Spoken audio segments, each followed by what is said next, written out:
on the right things. And this is what we have seen. This is what we have seen.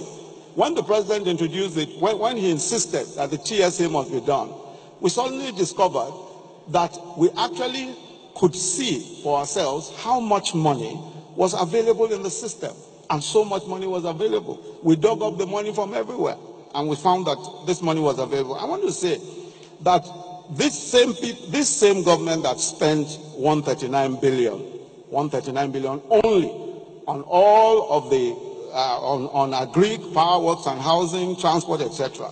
Between January 2015 and the elections, the sum of 100 billion in cash and $289 million, altogether about 100 billion, $289 million in cash was released and spent, shared. This sum of money was in excess of the amount of money that was spent on power works and housing, on transport. And this is the point we're making, that there is no country in the world, and we must know this, there is no country in the world that will allow its resources to be plundered in the way our own resources are plundered and expect to be economically viable. It's not possible. Nigeria is unlike any other country because of the level of corruption that was perpetrated. We must stop that corruption, and that's why we're so committed. When you fight corruption the way we are fighting corruption, corruption is going to fight back. The system will fight back. You will find the fight back is taking place everywhere. It's taking place on social media. It's taking place everywhere. But we're determined. And this is the reason when you listen to the stories of these young people, when you listen to the stories of the vulnerable, the disabled, and all of these people, these are the people for whom we are responsible. These are the people that who voted for us. We must ensure that we defend their rights. It is in defense of their rights. It is in defense of their rights. It is in the defense of the rights of these people that we will put everything out to make sure that those who have been taking the resources of this country are made to pay for it. I'll just give you one last example.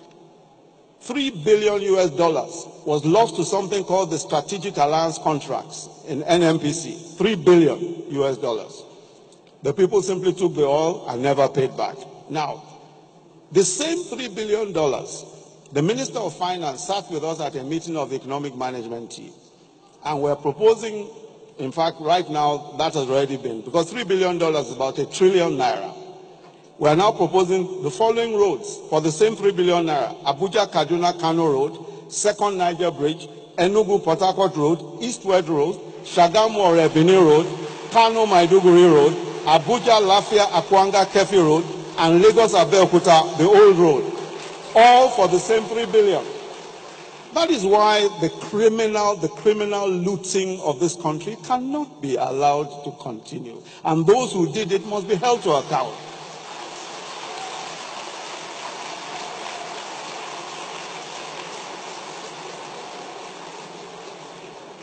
Today we earn 50% less than 5 years ago, and we're investing several times more. In 2017, we spent 1.3 trillion on capital, the largest in the history of this country, despite earning 50% less. The majority of our people depend on the integrity of those who govern them, because they don't have a voice. They are far too poor, in many cases far too vulnerable to be able to say anything for themselves. It's our historic duty as a party and as a government to provide for all of them, to be a voice for them, to make the sacrifices that are necessary. Even where those sacrifices are costly, we must make those sacrifices for them. That is why I'm so pleased that the government of President Buhari has chosen the path of the people, to stand with the people, to be with the people. We are not an elite government. We have chosen to take the side of the people, and will remain taking the side of the people of this country. Again, let me commend the man for whom we are gathered, Asiwaju Bola Ahmed Tinubu, a man who has been known time and time again for his battles for the people of this country, beginning here in Lagos State, all over the Southwest, and for the entire nation. And I want to commend him. I want to commend him for his resilience and for sticking to his principles as a fighter for the people of this country. On our part as a government, and for the rest of us, I believe that the best times for our country are yet to come. The future of our country is bright.